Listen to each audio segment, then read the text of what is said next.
been married for 23 years, have 3 kids who are now a few years older than they were during our first. My oldest is almost 20. She'll be 20 next month. And she's actually engaged. So we have another member of our family, her fiance. And then I have a 17-year-old son.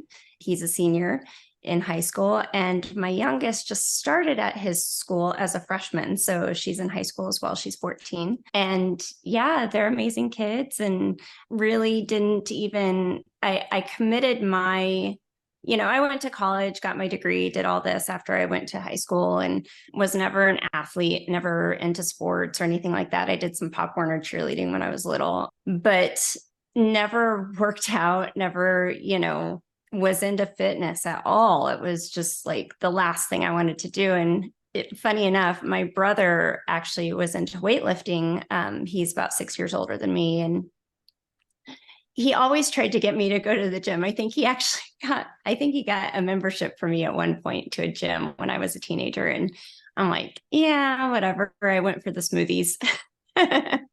But yeah, he tried to, instill this in me at a younger age, and I was just resistant to it. But had my kids, really, focused on them, stayed at home with them while they were, grade schoolers, preschoolers, toddlers, obviously, and decided at one point when my youngest was, probably a year old, that I was suffering so much from depression and anxiety at the time that I needed to get out. I needed to do something. I would have laid in bed all day and just felt sorry for myself. Not that there was anything really for me to feel sorry for, but I just felt that way internally and wanted to change. So I put on some running shoes and just went out and went running.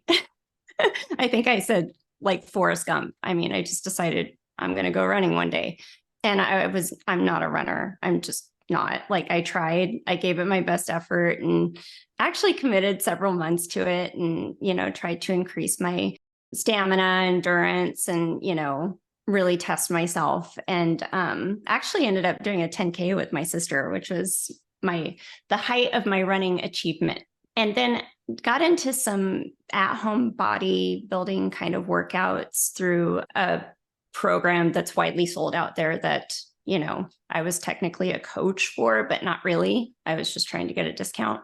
But started those programs at home. And, I do attribute a lot of my knowledge and getting to know my way around the gym to those programs, because they gave me the basic skill set for how to do sets and how many reps to do and what weight to start with. And so I am very grateful for those programs, but I kind of maxed out my weights at home after I did the programs a few consecutive times. I thought, well, I like doing this and I'm feeling good. Like, I'm happier. I'm happy after I work out, and I don't feel as much anxiety, and I'm definitely not laying in bed anymore. So let's get a gym membership. So I, went and tested out my skills in the gym, and then came to hear about bodybuilding competitions, and had always been super thin. So I decided, well, this might be a good motivation to build muscle. So once I started to see those physical changes, I was like, okay, I kind of like this. So, and it just kind of went from there. And that was 2018 that I started competing. Obviously didn't place or anything my first show, even though I thought I was in the best shape ever. But, I've continued to progress year after year, which that's all I can hope for. So. Are you a personal trainer, online fitness coach, or gym owner on the verge of burnout? Are you wanting to grow your fitness business but can't add more hours to your hectic schedule? Introducing Trainer Revenue Multiplier, the premier wealth creation system for fitness professionals that helps you earn more and work less. Visit www.trainerrevenuemultiplier.com today to schedule your free business accelerator session. If you're serious about taking your business to the next level, schedule your call today. Right. Yeah. It's interesting you talk about having those programs and doing stuff at home and kind of learning the ropes, learning the basics. And I can relate a lot to that because, I didn't have necessarily like specific programs or videos or anything that I was going off of, but I remember being really into wanting to put on muscle and just gain strength and things like that. And so we actually had a few weights at home. My brother bought a few weights, and then I would just, I just do stuff in my room, really in a lot of ways, just kind of what I thought made sense. And then after that, just kind of looking more into, okay, what are exercises for these body parts, and, just slowly kind of gaining confidence there. And then when I got into college, that was my first real experience going to a gym and consistently going to the gym. And when I went in there, there was obviously a little bit of intimidation from just like being the newbie in the gym. You're a Yes. freshman. It's all kind of like that. But from the perspective of not knowing anything, I think I had a great advantage of probably, I don't know, maybe 4 or 5, 6 years of just like going from, body weight stuff to some dumbbells to a few more dumbbells. And then, finally getting into the gym. I had a solid foundation of knowledge, and it sounds kind of a little bit like you, which, you know, for the people out there who don't feel comfortable going to a gym yet, you don't have to just jump right into the gym. You don't have to go from 0 to 100, to the gym and 7 days a week and all that kind of stuff. Just work your way into it. I think starting small and just kind of educating yourself along the way is maybe a more sustainable route. Yeah, and you have to be committed to that, though. You have to be committed to that process. And, I always say, like, all it takes is a decision, and obviously a lot of hard work behind that decision, but you have to mentally decide this is important to me. This is a priority. And, until you make that decision and really commit to that, it's going to be a hard process because you're going to be going through motions that, you're not really committed to. So, yeah. And I understand too, especially for women and men too. I mean, the gym can be a very intimidating place. So, really committing to, finding a better understanding of how workouts work. There's so much information out there these days of where you can find, set, like you said, sets for certain muscles. What am I supposed to do? What are these exercises? How do I perform them? There's all sorts of YouTube videos out there, setting yourself up with some background knowledge that way. And that's going to give you a better preparedness to, be successful in that pursuit. And I think too, not getting too caught up in like, I have to achieve my goal. I have to achieve my goal, because you obviously you want to get to where you want to go, but that's almost a side to everything that you're doing along the way, right? Like when you get to that goal, it's going to feel good and it's going to be like, oh, that's great that I'm here. But at the same time, it's not probably going to feel as good as you think it's going to feel to be there. So enjoying every single day to the best that you can and just taking it day by day too. Did you ever see the movie What About Bob? Yes. One of my takeaways from the movie is baby steps.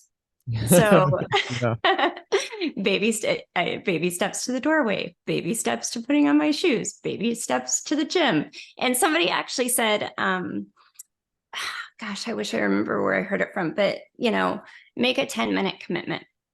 And, by the time you get to the gym, getting to the gym is the hardest part. So get to the gym, stay for 10 minutes. If you still don't feel like being at the gym, then leave. But odds are after 10 minutes, you're going to be in it. So, and take baby steps to get there. I mean, but baby steps in everything. Like, your progress isn't going to show up, overnight or 2 weeks from now, or even a month from now. Your progress is going to show up in your commitment and that commitment to the process. And, maybe it takes you 3 months to see a change or 6 months to see a change, but you got to stay committed to it, and trust it. And I think the small things too, whether that be a 10-minute commitment or something that I recently saw and have been implementing the last couple days, have been just getting outside, like on taking a little break from what I'm doing at work and just getting outside and taking some steps. And, the idea for that came from some some research that I saw that said like 500 steps decreases um, cardiovascular death risk by 7%. So every 500 steps reduces it by 7%. So, to Wow. me, it's not like I'm in dire need of a 7% decrease, but that's something that I can like put something into and hang my hat on and be like, okay, here's a great reason why I should get up and do this. It's something small. It takes me, realistically, what, 5 to 10 minutes. I never time myself doing it, but Right. it doesn't take long to get 500 steps in if you're just consistently, constantly Yep. walking and having that kind of mindset of like figuring out what we can do, because the gym is only going to be about an hour, maybe 2 hours a day if you're really in getting into the gym and doing different cardio session Yeah, right now. one time. But yeah, but for most of the time it's going to be about an hour, and Yeah.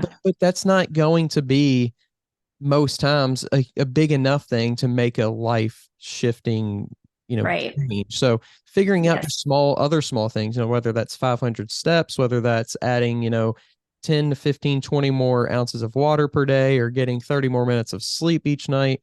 Like, I think that when we try to also incorporate those things, that's when we start to see not just that we're getting up and going to the gym and like, okay, I can check that off and I can say I did it, but now it's really becoming like who I am is a person who wants to find new ways to increase, my health and my fitness, and it's just become a natural thing instead of something that I have to do. Yeah. As much as I hate labels, creating positive labels like that for yourself, this is who I am. I am a health minded, fitness minded person. If you tell yourself that day after day, you will start living that life. And it's just, it.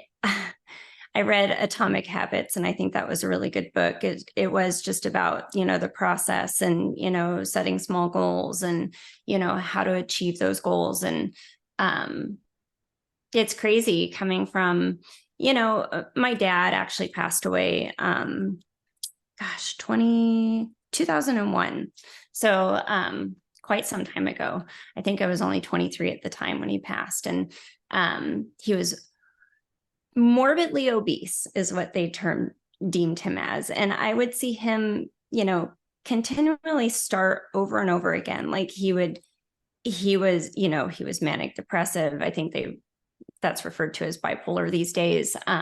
He had a whole slew of issues, but anytime he would try to start, eating healthier, getting up and moving, like I was always so like, oh, this is great, Dad, I'm so proud of you. And then it would end. Like he didn't make that commitment to the process. And I wish I could have known then what I know now about all these different things with systemic inflammation and, the effects that exercise has on your mentality, even, like if I could have taught him some things, but, I learned some things. So I think my takeaway is that I don't want to be like that.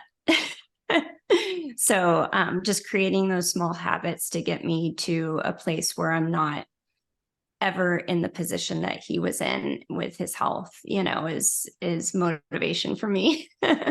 Yeah. And I think what you're really talking about is your why, right? I mean, I actually talked about that Mhm. today, and finding out, and of course it's a shifting thing. You're never probably going to have the same why, and you can even have multiple whys, but I think finding a Mhm. real reason, something that you can say, this is why I'm doing this. Like, even though Yeah. it might be easier to stop at, fast food on the way home, it might be easier, it might be more convenient in that moment.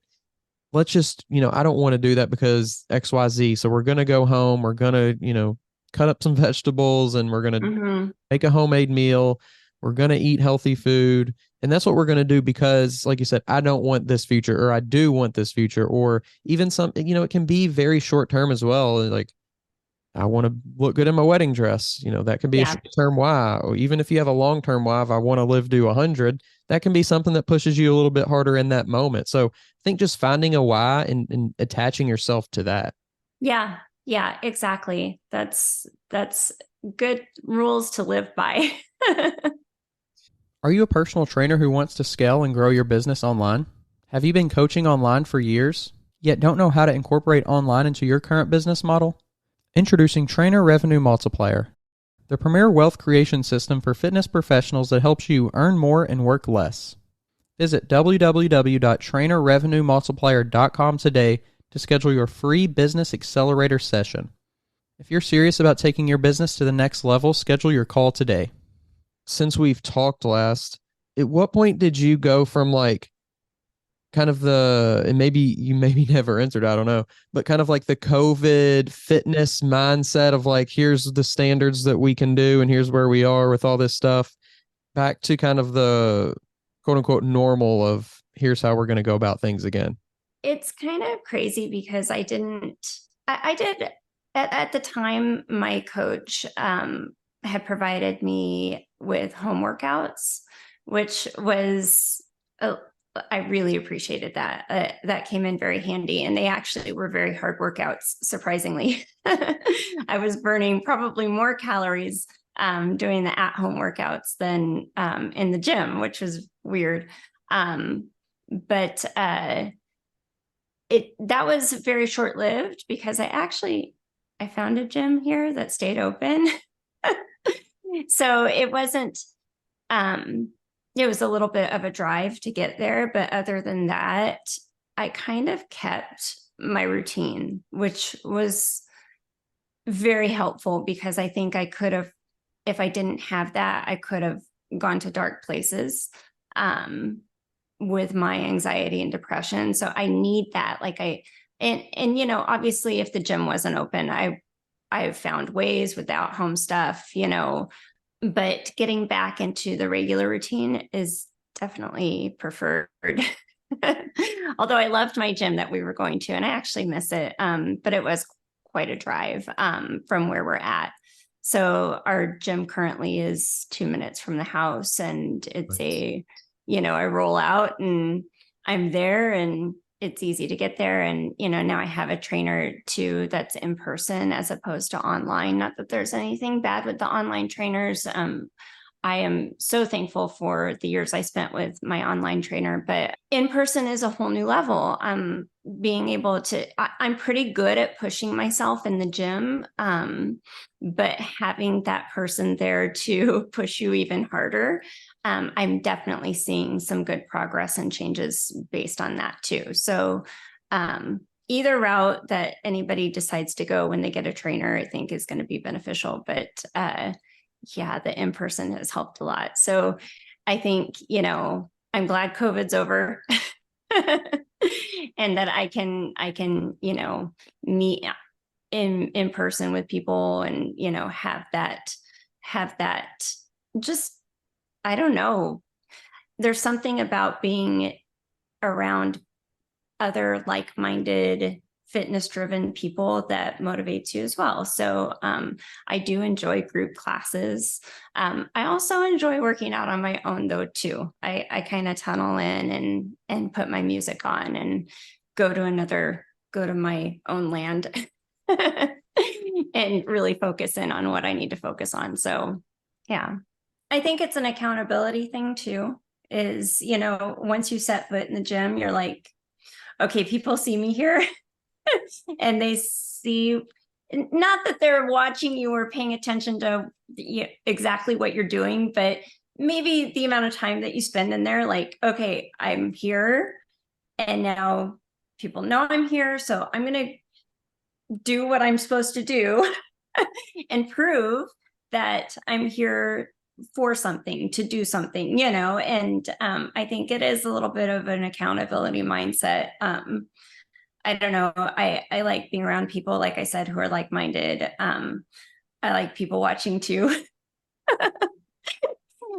Yes, I'm the one in the gym watching to see what you're doing.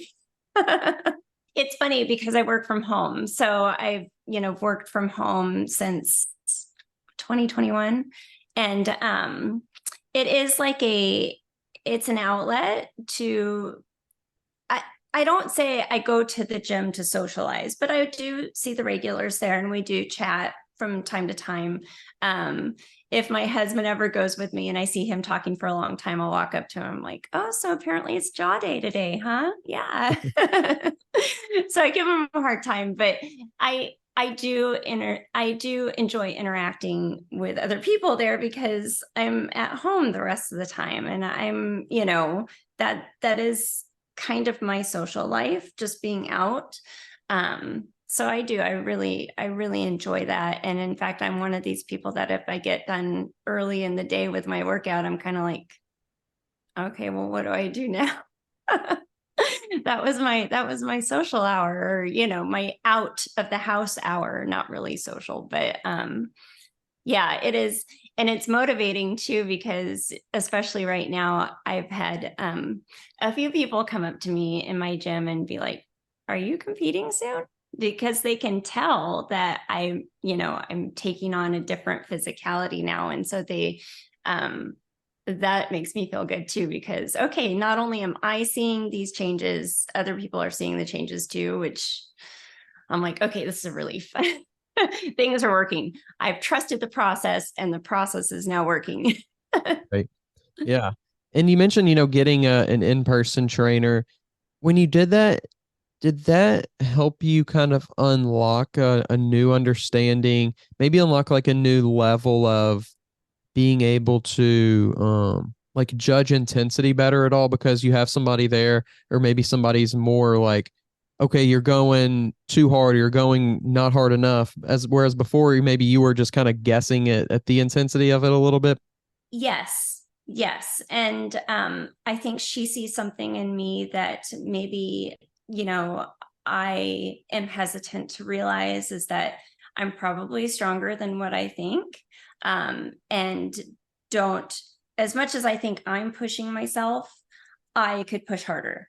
And it's been a little hard right now because, I'm obviously in a cut phase up into my show. My show's October 7th. So I've been trying to cut down, and I'm really anxious to go through a build season with her, because I want to see how well, I'm going to regret saying this. I want to see how far I can be pushed to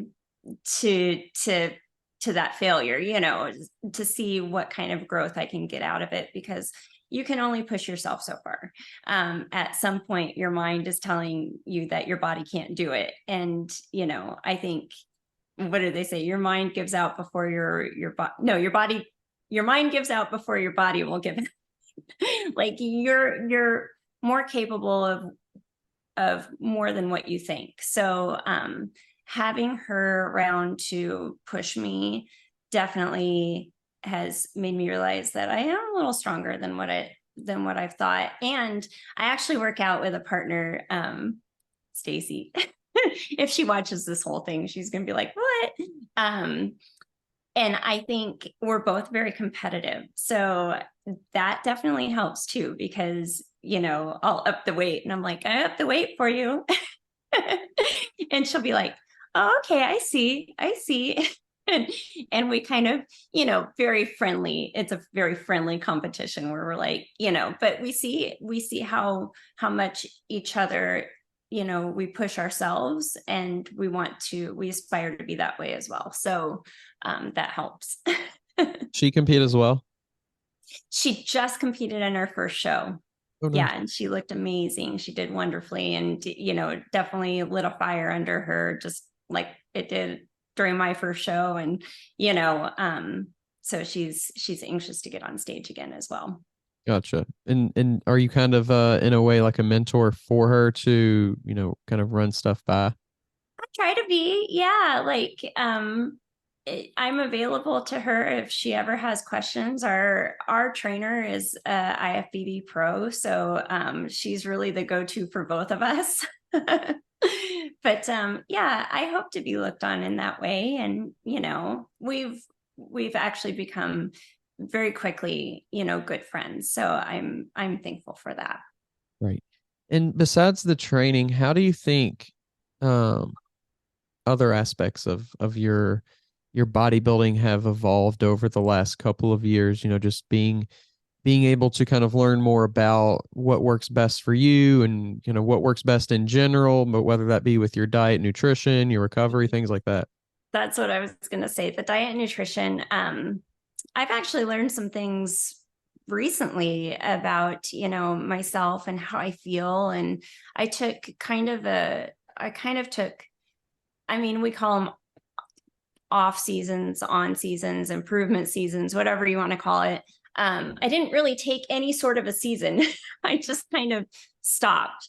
And not that I wasn't, mindful of what I was eating or how much I was eating, or, I really just needed a break from the counting macros. And because I came off of 3 years with a coach where, I was given a macro count and you meet this, and I played Tetris every day with my macros and, got pretty adept to, knowing just by looking at a portion of food, about how much protein, or how much carbs it's going to have, which is good. I actually recommend that for everybody. Like, take 2 weeks and track in MyFitnessPal, and that'll give you an idea of what portion size is and what you're eating.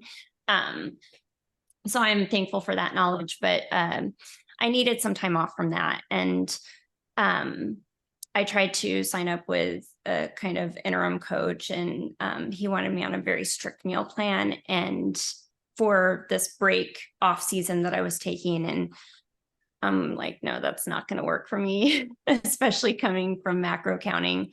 So I got into this place where I was kind of just eating whatever I wanted at some point. And I just didn't feel good. It didn't feel good. I had a lot of anxiety, a lot of stress. I overall just did not feel good. So at the point where I signed up with my trainer now, she put me on a meal plan. And I was more open to that at this point, where I have a goal, I have a show date in mind. I'm ready. I'm ready to be on prep. I'm ready for this.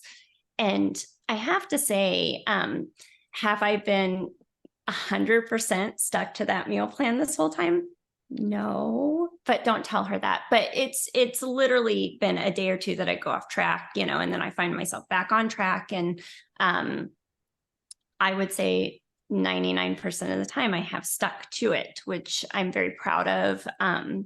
Coming from a place where I could flexible diet and eat whatever I wanted as long as it fit my macros, like I'm proud of this achievement of being strict to the meal plan and eating the same thing day in and day out.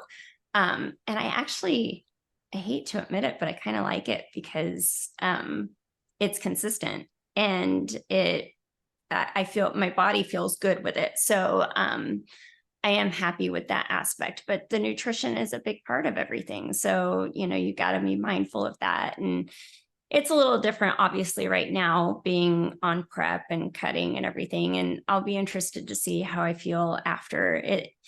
It's kind of scary, thinking about after the show, like, what am I going to do? Am I going to be good? Am I going to reverse diet, and be, really have a healthy approach to this? Or am I going to want all the sweet things again, So I am hopeful that I will, be diligent in what I'm doing in the process, that, reversing out and everything, and not put myself back. I just try to remember, okay, this last off season, I didn't feel good. So I just try to remember that feeling of not feeling good.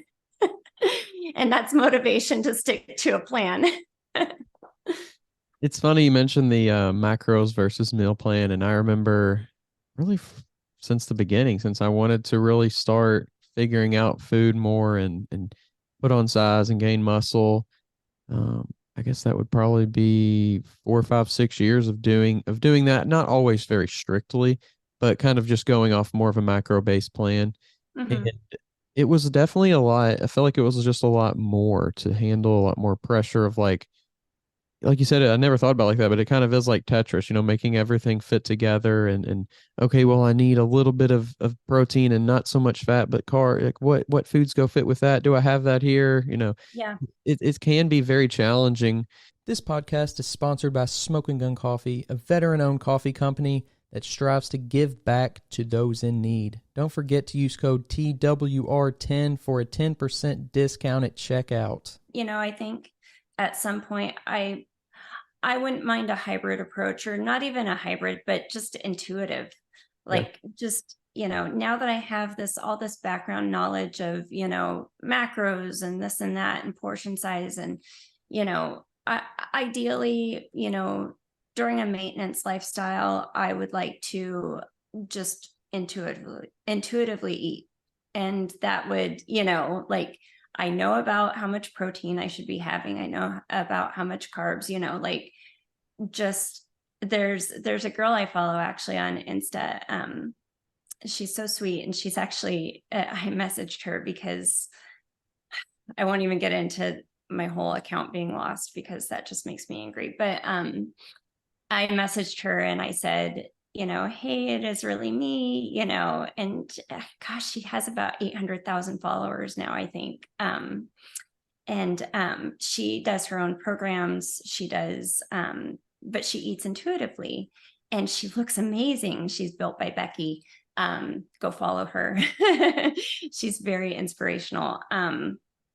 But yeah, she was like, oh gosh, I'm so sorry you lost your account and da da da. And she followed me back. I felt special. But yeah, to have that approach and just be able to be like, okay, and she'll do like a full day of eating and show what she's eaten. And it's, you know, like, it's yummy stuff and it's not over the top, and it's, you know, very much by the 80-20 rule. And, you know, she lives her life, and that's great. And that's ideally where I see myself, you know, when I'm not in this whole competition world, and who knows when that will be. But that's, you know, just having all these tools is good. It's good to, you know, just increase your knowledge on macros and what you're eating.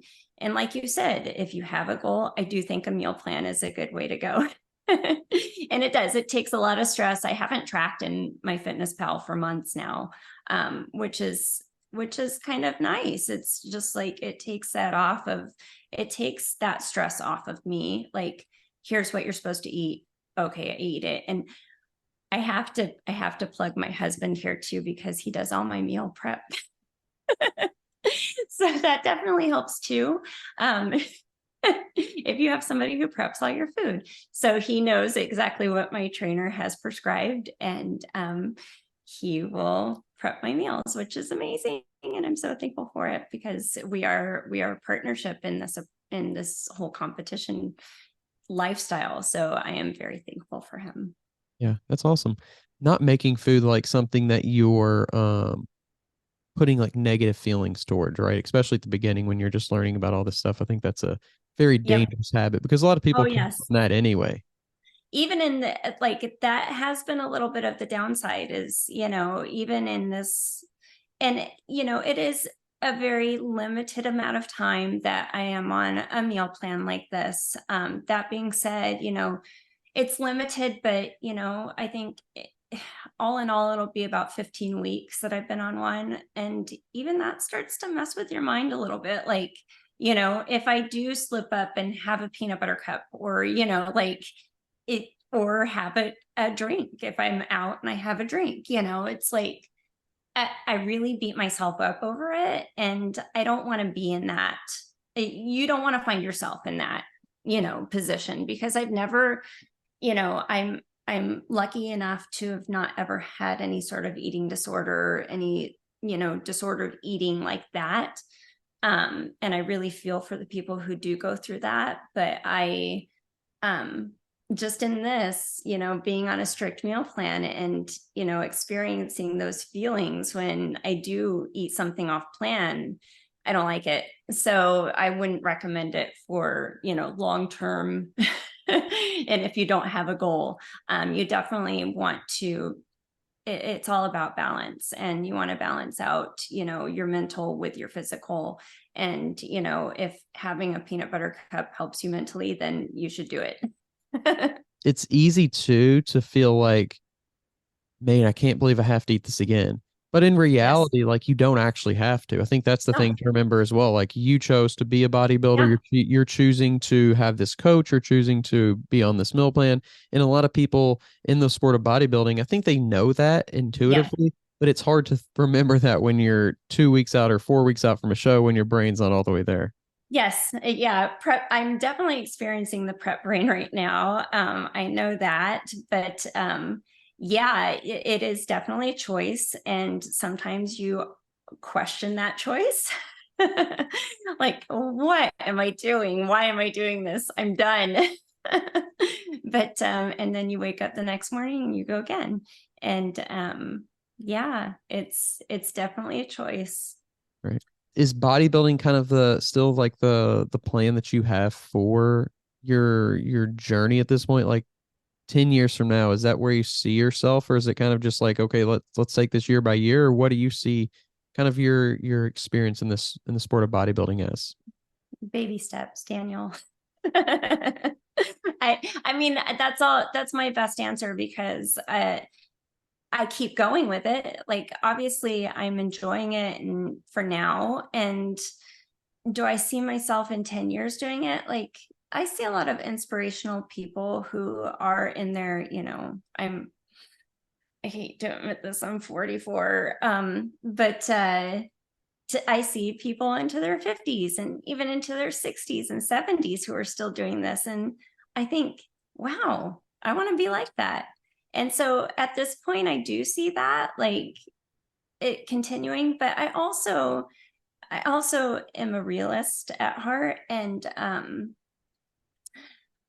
I think being a realist and a competitor both at the same time in bodybuilding is a little hard, especially when it comes to being a natural athlete, because I know, especially the way things have gone in the last few years, that I am not on the competitive level where I should be with other people who maybe aren't natural. And I have considered, just doing natural shows and this and that. But I really like where I've been with the NPC, but they allow anything and everything really. And I just have to have the mindset that it's my growth. And it's not about, which trophy I get. So and that's hard. It's hard when you're competitive because you want to go in with the mindset of I want first place. This is what I'm going for. But first place can mean I put on good muscle or I look better than I did last time. And I think that's where I left unhappy after my last competition, which was a year ago. I came in fourth out of four in my group, and that was not acceptable for me. That was just flat out not acceptable. And especially when I had placed higher before. So it's like, you know I do see myself continuing to do this. It does drive me. It does help me stay focused on where I want with my physical goals and my mental goals. But it is hard. It's just going through this prep has been, it's actually been easier than other preps that I have done, but it's still hard. It's all hard, and it's, very tiring. And you kind of think you're crazy for signing up to do this, but then you do it again. So I can't say that I won't be doing it again. We'll just leave it at that. Gotcha. It was really great getting to talk to you again. I appreciate you coming back on. Yeah, thanks for having me on. I really appreciate it. So if you want to, before we head out, share your new social medias and things like that. You can go ahead and do that. It's well, my current page is Lesley Lesley underscore Noelle Noelle underscore fit with a 2, the number 2 at the end. Who knows? Hopefully it's not seen as impersonating anybody. But that's my current account, and hoping to grow it. Still trying to fight for the other one to get it back, but we'll see how that goes. If you're tired of searching for a coach or trainer, somebody who knows what they're talking about and has experience, make sure you go check out the new Coach's Corner on weightroompodcast.com. You can find quality, qualified coaches to help you achieve your goals, whether that's in bodybuilding or just general fitness. Stop wasting time and start achieving your goals today. The link to the Coach's Corner is down in the description below.